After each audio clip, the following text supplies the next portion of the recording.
Serial तुमसे तुम के आने वाले ट्रैक में जहां एक तरफ मीरा के प्लान की वजह से शर्मा परिवार बुरी तरह परेशान हो रहा है, वहीं दूसरी तरफ आर्यवर्धन भी अब अनु और उसके परिवार की मदद करने के लिए पहुंच चुका है।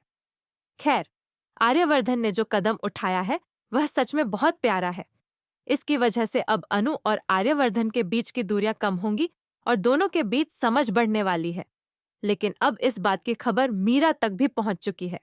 हालांकि मीरा अपने प्लान से किसी भी कीमत पर पीछे नहीं हटने वाली। वह बस यही सोच रही है कि किसी भी तरह अनु को बदनाम करे और सबकी नजरों में गिरा दे। देखना दिलचस्प होगा कि हर्ष की पार्टी में मीरा का प्लान कैसे काम करता है, क्योंकि उसका इरादा है कि हर्ष अनु से बुरी तरह नाराज हो जाए।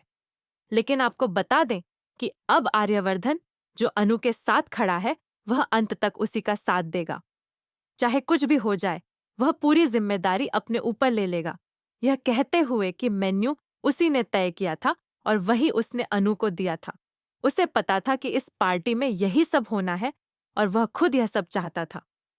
इसी वजह से अनु पूरी तरह से बच जाएगी और हर तरह से सुरक्षित रहेगी।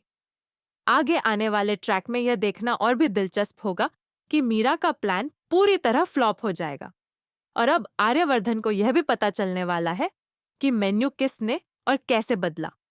सारी डिटेल्स सबूतों के साथ धीरे धीरे सामने आएंगी। अब मीरा को फंसने से कोई नहीं बचा सकता। चाहे वह आर्य के सामने कितना भी गिड़गिड़ाए, अब वह नहीं बच पाएगी। फिलहाल सबसे खुशी की बात यह है कि आर्यवर्धन और अनु के बीच फिर से रोमांस शुरू होने वाला है। दोनों के बीच का कनेक्शन दोबारा बनेगा और उनकी प्यार की कहानी आगे बढ़ेगी। अब सवाल यह है कि आर्यवर्धन कब प्रपोज करेगा अनु को? तो इसका जवाब है बहुत जल्द। इस पार्टी के बाद ही आर्यवर्धन सबके सामने अनु को प्रपोज कर देगा। इसके अलावा इस पार्टी में एक और दिलचस्प मोड़ आने वाला है, अनु और आर्यवर्धन की मां का आमना सामना। पहली बार अनु को यह पता चलेगा कि मंदिर में जिससे उसकी मुलाकात हुई थी वह कोई और नहीं बल्कि आर्यवर्धन की मां है। आगे का ट्रैक काफी मजेदार होने वाला है। तब तक के लिए हमारे साथ जुड़े रहिए और देखते रहिए सीरियल तुमसे तुम।